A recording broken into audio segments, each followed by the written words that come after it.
Good morning दोस्तों, स्वागत है आपका आपके अपने यूट्यूब चैनल विजडम मैथमेटिक्स में। दोस्तों आज हम वास्तविक संख्या के प्रश्नावली 1.2 को करेंगे। उसमें सभी क्वेश्चन को आज हम सोल्व कर लेंगे। तो आइए हम शुरू करते हैं। तो इसका पहला जो क्वेश्चन है वो है कि निम्नलिखित संख्याओं को अभाज्य गुणनखंडों के गुणनफल के रूप में व्यक्त कीजिए। इसमें 5 क्वेश्चन हैं। तो आइए हम एक एक करके सबको सोल्व करते हैं। तो देखिए इसको कैसे सोल्व किया जाता है। पहले यहाँ लिखेंगे 140, फिर इसको 2 से ले जाएंगे।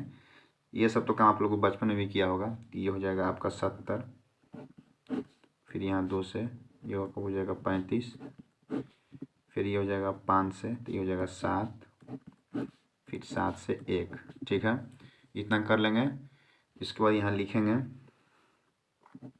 140 का अभाज्य गुणनखंड। क्या लिखेंगे? 140 का अभाज्य गुणनखंड। फिर उसके बाद यहाँ क्या लिखेंगे? जैसे देखिए यहाँ 2 कितने बार है? 2 बार है, तो 2 गुणे 2 लिखा जाता है, तो उसको हम 2 के पावर 2 लिख सकते हैं। फिर गुणे 5 और गुणे 7। बस हो गया, इतना ही करना है इसमें।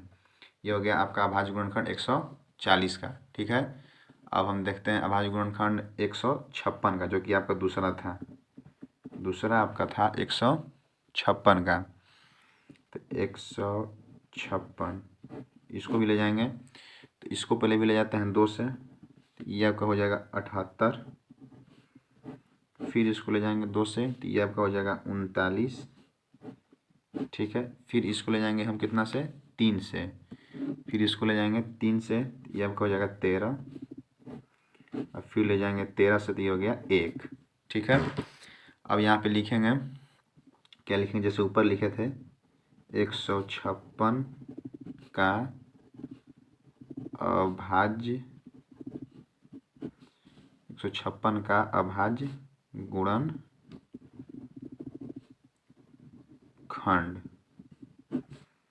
क्या लिखेंगे इसमें? 2 2 बार है, तो 2 के पावर 2 इंटू 3 इंटू 13। ये आपका हो गया 156 का अभाज्य गुणनखंड।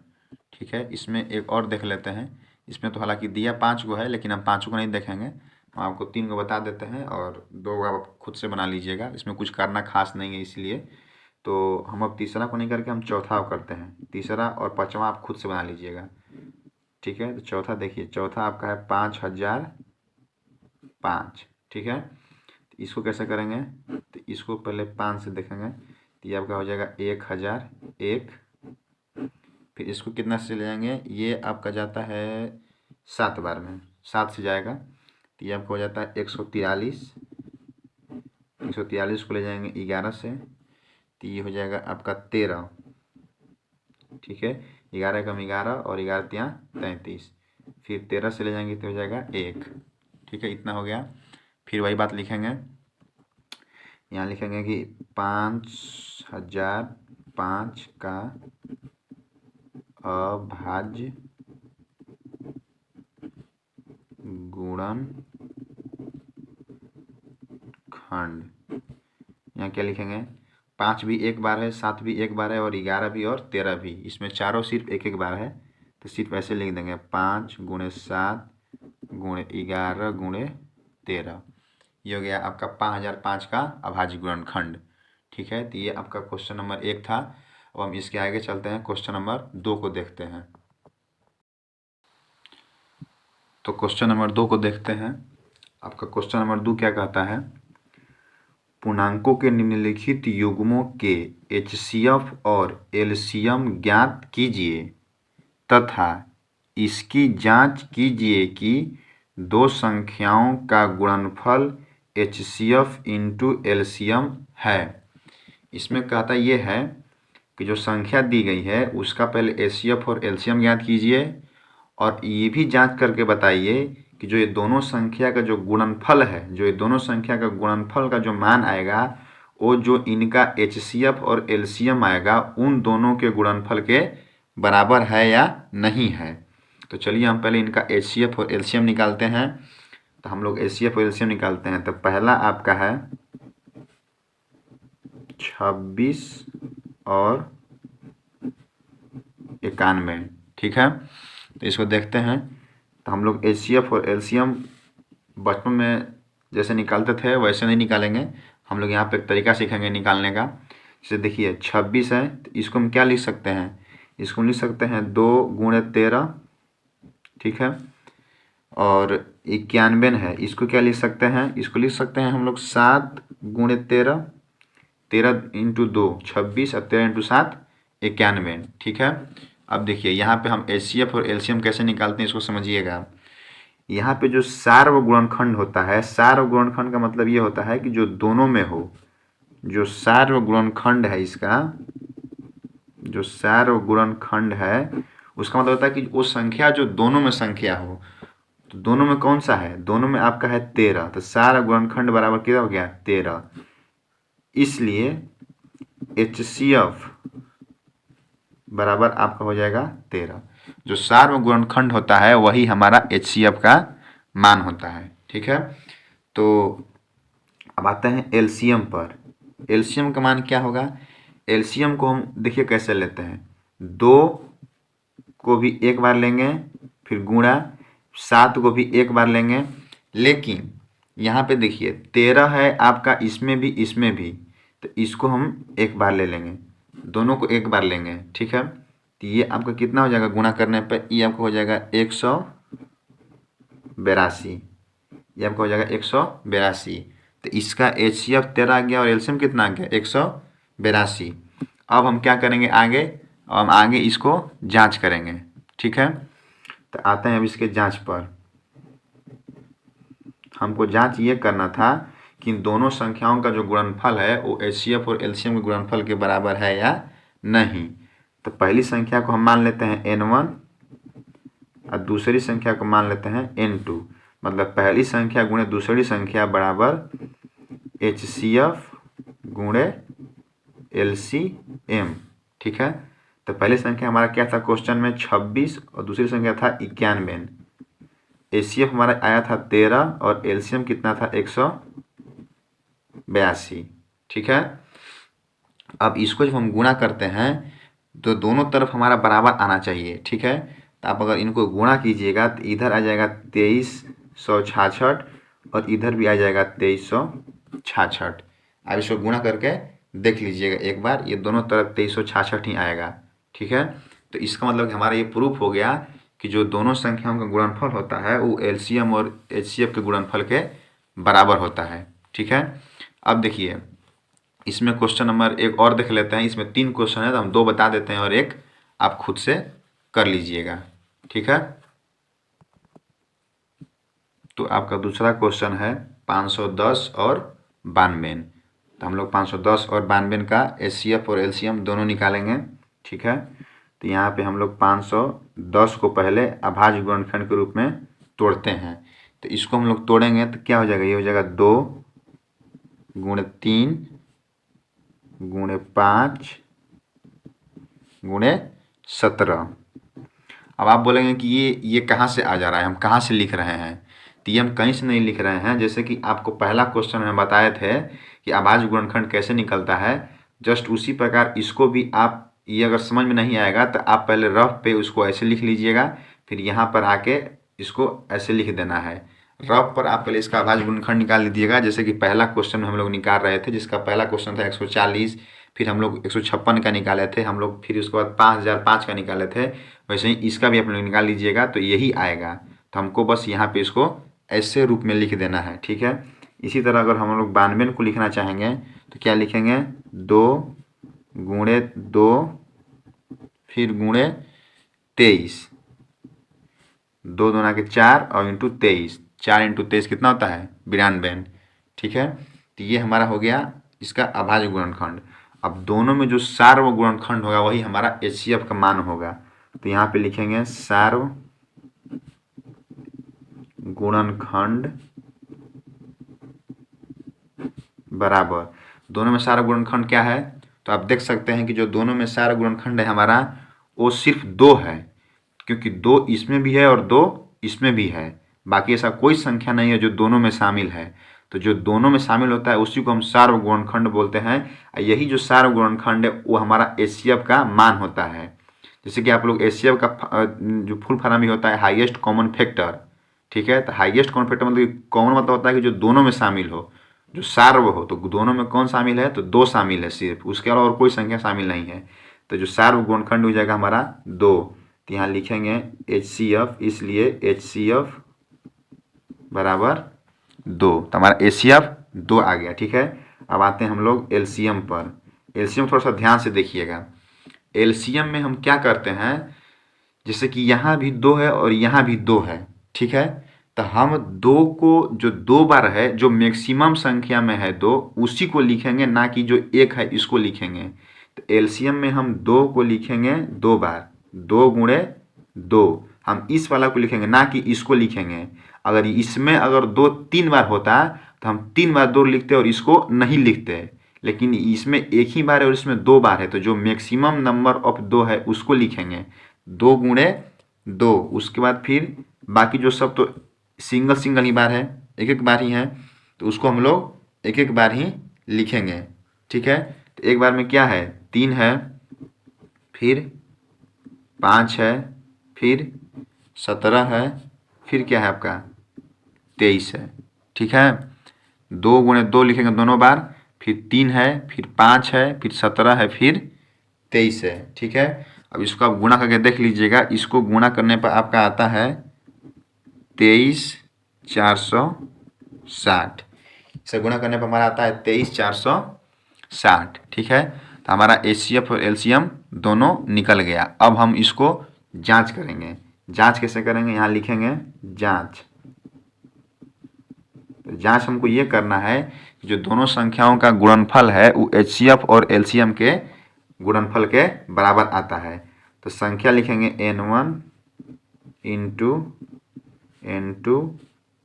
n2 बराबर HCF इंटू LCM। तो n1 n2 संख्या क्या था, तो n1 हमारा था 510 और n2 था हमारा 92। HCF हमारा 2 आया था और LCM हमारा आया था 23,460, ठीक है। अब इस दोनों को गुणा करके हम लोग देख लेते हैं। तो आप लोग गुणा करके देख लीजिएगा। इस दोनों को गुणा करने पर आता है आपको 46,920 और इधर भी आएगा आपका 46,920। आप गुणा करके मिला लीजिएगा, दोनों का जो मान होगा वो बराबर ही आएगा किसी भी हालत में, क्योंकि ये एक फॉर्मूला भी होता है। आप लोग इसको पढ़े भी होंगे कि पहली संख्या गुणे दूसरी संख्या बराबर लघुत्तम गुणे महत्तम। तो ये आपका हो गया क्वेश्चन नंबर 2। इसमें क्वेश्चन एक और बचा है जो उसको आप लोग खुद बना लीजिएगा। अब हम आते हैं क्वेश्चन नंबर 3 पे। क्वेश्चन नंबर 3 क्या है उसको देखते हैं। तो जो हमारा तीसरा क्वेश्चन है वो कहता है कि निम्नलिखित संख्याओं का HCF और LCM ज्ञात करें। इसमें जो तीसरा क्वेश्चन है उसमें 3 क्वेश्चन है, जिसका पहला क्वेश्चन है 12, 15 और 21। तो आइए हम 12, 15 और 21 का HCF और LCM निकालते हैं। HCF और LCM निकालना तो सब लोग जानते हैं, लेकिन हमको उस तरीके से नहीं निकालना है जैसे हम लोग बचपन में निकालते थे। हमको एक नए तरीके से निकालना है। तो पहले यहाँ हम लोग 12 को देखेंगे, ठीक है। तो आपको हम बताए थे कि इसका अभाज्य गुणनखंड के रूप में तोड़ना है। तो 12 क्या लिख सकते हैं, 2 गुणे 2 गुणे 3, ठीक है। फिर आते हैं हम लोग 15 पर। हम लोग 15 को क्या लिख सकते हैं, 3 गुणे 5। फिर आते हैं 21 पर। 21 को क्या लिख सकते हैं हम लोग, 3 गुणे 7। आपको हम बताए थे कि HCF वही होता है जो तीनों में शामिल होता है, जो तीनों का कॉमन होता है, कॉमन फैक्टर, उसको HCF बोलते हैं। तो यहाँ पे जो सार्वगुणनखंड है, सार्वगुणनखंड वो आपका क्या है, देखिए तो इसमें कौन मिल रहा है, तीनों में 3 जो है वो तीनों में मिल रहा है। तो सार्वगुणनखंड क्या हो गया आपका 3, इसलिए HCF बराबर 3। अब आते हैं LCM पर। LCM हमारा मेन है। LCM थोड़ा सा समझिए, LCM कैसे हम निकाल रहे हैं, थोड़ा इसको ध्यान से देखिए। LCM में हमको करना कुछ नहीं है, गुणा सबको करना है, लेकिन सिर्फ उसी को देखना है कि जैसे कि जो संख्या 2 बार 3 बार आया हुआ है, जैसे यहाँ 2 कितना बार आया हुआ है, 2 बार आया हुआ है, ठीक है। तो हम इसको ऐसा नहीं करेंगे कि सिर्फ एक ही बार लेकर छोड़ देंगे, हम इसको दोनों को लेंगे, ठीक है ना। तो हम 2 गुणे 2, फिर 3 गुणे 5 गुणे 7, ठीक है। इसको हम गुना करते हैं तो ये कितना हो जाएगा 4, 4 में 3 12, 12 5 60, 60 हो गया। 60 में करेंगे 7 का तो ये जगह आपका 420, ठीक है। तो ये आपका एलसीएम आ गया 420। तो इसका ये पहला क्वेश्चन था। अब हम लोग इसका दूसरा क्वेश्चन देख लेते हैं कि दूसरा क्वेश्चन क्या है। तो देखिए जो इसका दूसरा क्वेश्चन है वो है आपका 17, 23 और 29, 17, 23 और 29। तो इसका हम एचसीएफ और एलसीएम निकालते हैं। तो सबसे पहले हम 17 को देखेंगे। 17 को क्या लिख सकते हैं 1 गुणे 17 लिख सकते हैं। 23 को क्या लिख सकते हैं 1 गुणे 23, ठीक है। और 29 को लिख सकते हैं 1 गुणे 29। देखिए तो ये तीनों संख्याएं अभाज्य संख्याएं हैं। 17, 23 और 29 एक अभाज्य संख्या है तीनों, इसलिए इसका एक और खुद के अलावा और कोई गुणनखंड नहीं आ रहा है। और आप लोग पढ़े होंगे बचपन में भी कि अभाज्य संख्या किसे कहते हैं, तो वही संख्या जिसका एक और स्वयं के अलावा और कोई अभाज्य गुणनखंड न हो या किसी और से उसमें भाग न जाए, किसी से और से वो न कटे, तो उसे अभाज्य संख्या कहते हैं। तो यहाँ पे 17, 23 और 29 तीनों अभाज्य संख्याएं हैं, इसीलिए इनका 1 और 17 के अलावा और कोई अभाज्य गुणनखंड नहीं आएगा। तो अब इसमें हम बात करते हैं सार्व गुणनखंड की। तो कौन क्या क्या होगा सार्व गुणनखंड। सार्व गुणनखंड आपका क्या है 1 है। सार्व गुणनखंड क्या है 1 है। तो इसका एचसीएफ क्या हो जाएगा, इसलिए एचसीएफ बराबर 1। अब बारी आती है हमारा एलसीएम का। तो एलसीएम हमको बोले थे हम कि सबको गुणा कर देना है। यहाँ पे 17, 23 और 29 इसका गुणा कीजिएगा तो आपका आ जाएगा 11, 33, 9, ठीक है। तो ये हो गया आपका एलसीएम। और एक इसमें और एक क्वेश्चन है, क्वेश्चन नंबर 3, उसको हम लोग यहीं पर ख़त्म कर देते हैं करके। क्वेश्चन नंबर 3 देखिए। क्वेश्चन नंबर 3 आपका है 8, 9 और 8, 9 और 25, ठीक है। तो हम लोग 8 को देखते हैं। 8 को हो जाएगा आपका 2 गुणे 2 गुणे 2, 9 का हो जाएगा 3 गुणे 3 और 25 का हो जाएगा 5 गुणे 5, ठीक है। अब देखिए इसका जो कॉमन फैक्टर होगा, ध्यान से देखिए, कॉमन फैक्टर इसका कोई नहीं मिल रहा है। इसमें सिर्फ 2 है, इसमें सिर्फ 3 है, इसमें सिर्फ 5 ही 5 है। तो कॉमन फैक्टर इसमें तो कुछ है ही नहीं। तो अब एचसीएफ का मान हमारे क्या होगा, तो इसमें ध्यान से देखिए, अगर हम किसी में अगर हम इसमें भी 1 से गुणा कर दें, इसमें भी कर दें, इसमें भी कर दें, तो इसके मान में कोई फर्क नहीं पड़ेगा। अर्थात यहाँ पे जो कॉमन फैक्टर है, जो सार्व गुणनखंड है, वो हमारा 1 ही है, ठीक है। यहाँ पे जो सार्व गुणनखंड होगा, सार्व गुणनखंड वो हो जाएगा आपका 1, ठीक है। जब सार्व गुणनखंड हमारा 1 मिल गया, तो जो सार्व गुणनखंड होता है वही हमारा एचसीएफ होता है, इसलिए एचसीएफ बराबर कितना हो जाएगा 1, ठीक है। अब बारी आती है हमारे एलसीएम की। तो एलसीएम में हमको क्या बताए थे कि जितना बार संख्या रहेगा उसको उतने बार लिख देना है, ठीक है। तो यहाँ 2 कितने बार है 3 बार है, तो 2 गुणे 2 गुणे 2, फिर 2 3 कितने बार है, तो 2 बार है, तो 3 गुणे फिर 3, फिर 5 भी 2 बार है, तो 5 × 5। इस सभी को गुणा करेंगे तो हमारा आपको आ जाता है 1800। कितना जाता है 1800। तो इसका एचसीएफ कितना हो गया 1800 और एचसीएफ कितना है 1 है। तो ये हमारा आपका क्वेश्चन नंबर 3 रहा। अब क्वेश्चन नंबर 4 पे आते हैं। क्वेश्चन नंबर 4 को देखते हैं, क्वेश्चन नंबर 4 क्या है और उसको भी हम लोग सोल्व करते हैं। तो जो मेरा क्वेश्चन नंबर 4 है वो क्या कहता है, एचसीएफ ऑफ 306 और 657 बराबर 9। इसका मतलब ये कह रहा है कि जो 306 है और 657 है उसका जो एचसीएफ है वो 9 है, ये दिया हुआ है। अब हमको एलसीएम निकालना है 306 और 657 का एलसीएम ज्ञात कीजिए। तो इसको देखिए हम लोग कैसे बनाते हैं, यहाँ पे लिखेंगे HCF ऑफ 306 और 657 बराबर 9। अब आप लोग एक फार्मूला पढ़े थे जिसको हम लोग कभी पिछले ही जो क्वेश्चन है उसमें हम लोग जांच कर रहे थे उसको। वो फार्मूला क्या था, N1 इंटू N2 बराबर HCF इंटू LCM, मतलब पहली संख्या गुणे दूसरी संख्या बराबर लसा गुणे मसा। तो हमको यहाँ से LCM निकालना है, तो LCM बराबर क्या हो जाएगा, देखिए यहाँ पे हम लिख सकते हैं LCM बराबर पहली संख्या गुणे दूसरी संख्या बटा में HCF।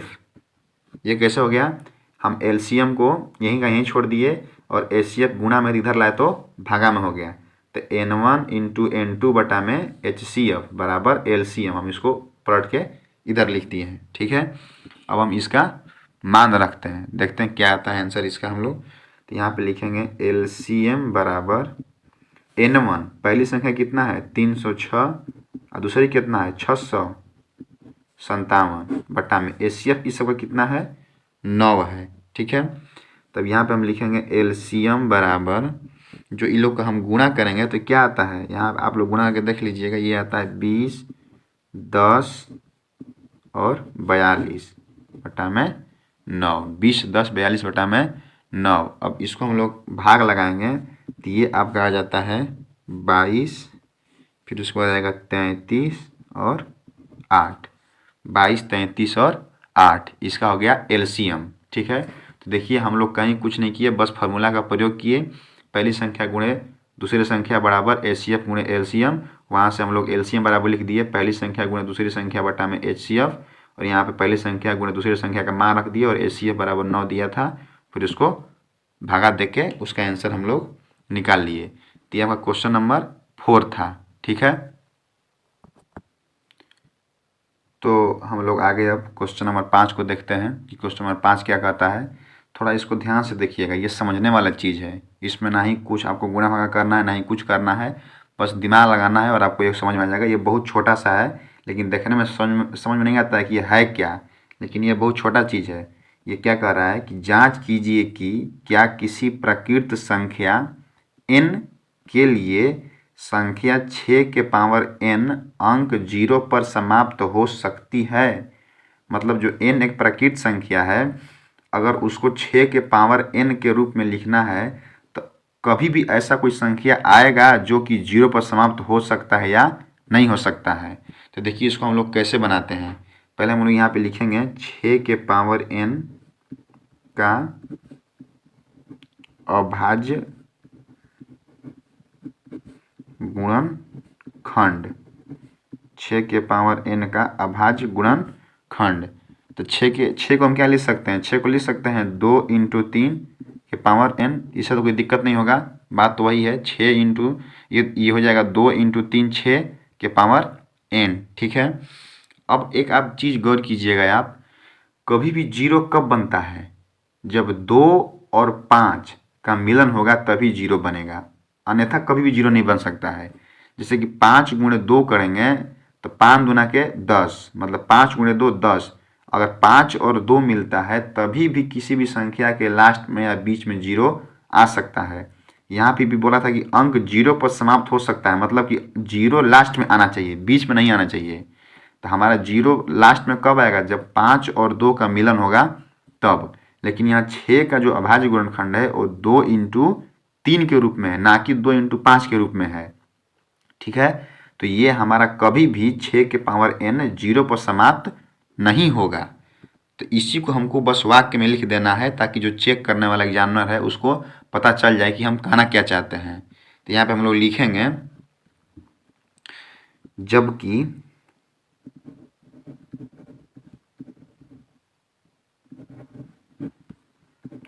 कोई प्राकृत संख्या जो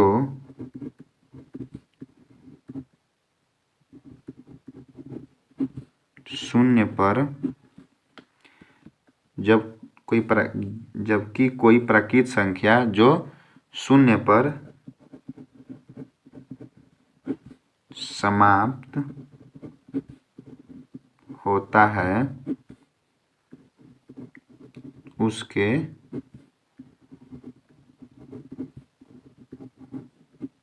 अभाज्य गुणनखंड 2 × 5 के पावर n के रूप का होता है। जो हम बात आपको समझाए हैं उसी को हमको शब्द में लिख देना है। ठीक है, यहाँ फिर लिखेंगे लास्ट में, अतः 6 के पावर n शून्य पर समाप्त नहीं हो सकता है, नहीं हो सकता है। ठीक है, ये हमारा हो गया क्वेश्चन नंबर 5। तो क्वेश्चन नंबर 5 के बाद हम अब आगे चलते हैं क्वेश्चन नंबर 6 पे। तो देखते हैं क्वेश्चन नंबर 6 क्या कहता है। तो चलिए हम देखते हैं क्वेश्चन नंबर 6 को। क्वेश्चन नंबर 6 क्या कहता है आपका, व्याख्या कीजिए 7 × 11 × 13 प्लस 13 और 7 × 6 × 5 × 4 × 3 × 2 × 1 प्लस 5 भाज्य संख्या क्यों है। मतलब जो इस सब का जो मान आएगा सोल्व करने पे तो वो संख्या भाज्य होगा। तो भाज्य संख्या क्यों है हमको यही यहाँ पे समझाना है। ठीक है, तब यहाँ पहले ऐसे उसको बनाएंगे, यहाँ लिखेंगे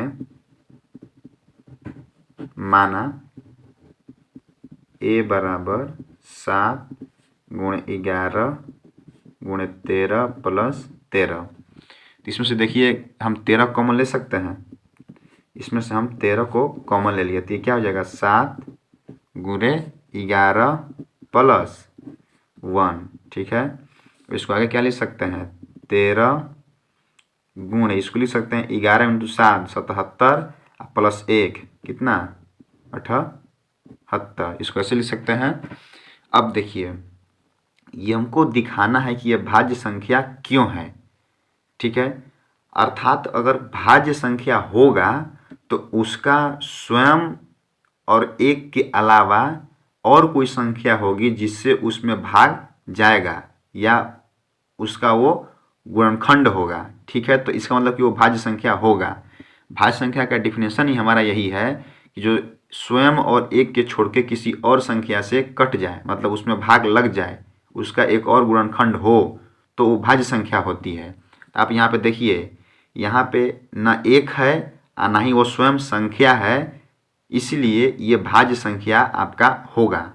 ठीक है, इसका गुणनखंड स्वयं और एक के अलावा 2 और है जो कि 13 और 78 है। ठीक है, तो इसलिए जो ये संख्या होगी इसको गुणा करने के जोड़ने पे जो संख्या आएगा वो एक भाज्य संख्या होगा। तो हमको यहाँ पे एक सेंटेंस लिखना पड़ेगा। क्या लिखना पड़ेगा, लिखेंगे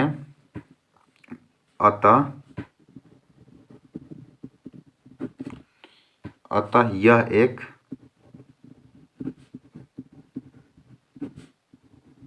भाज्य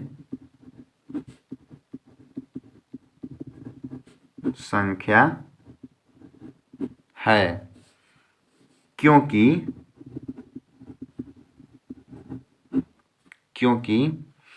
इसके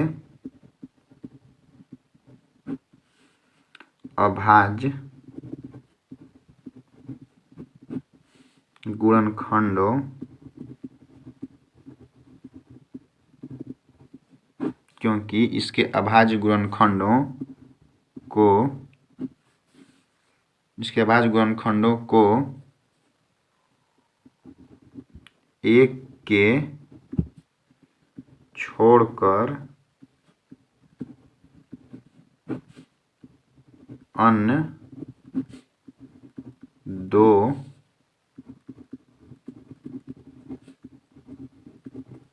गुणनखंड हैं। ठीक है, तो ये हमारा हो गया ऊपर वाला का एक ठो निकल गया। और हम आते हैं इसका जो दूसरा दिया था उस पे। ठीक है, तो दूसरा को हम क्या मान लेंगे, बी।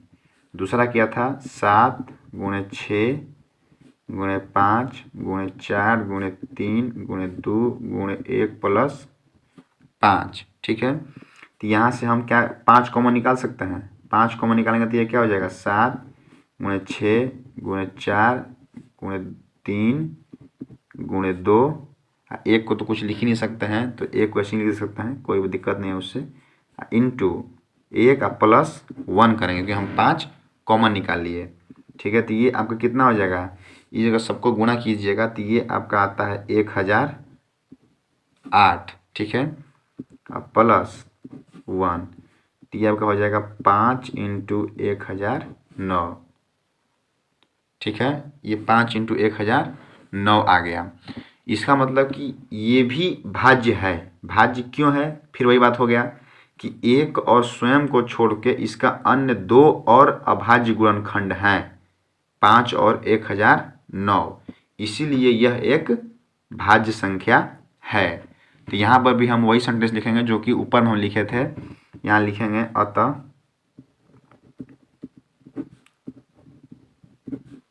यह एक